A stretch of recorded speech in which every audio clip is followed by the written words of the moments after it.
Still needs some tuning, no doubt, but it's running real good.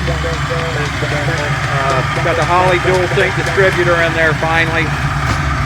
Took me a little while on that, but it's in there. Made the car run way better, as you can see.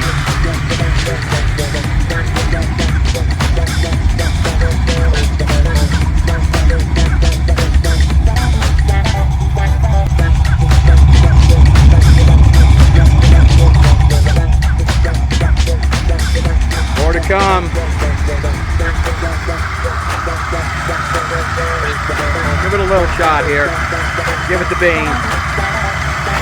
Just a little bit.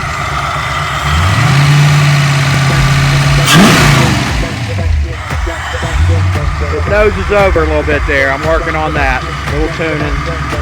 And then I think I'm gonna have it, I'm gonna take it into a pro tuner, Holley tuner. Have a good day.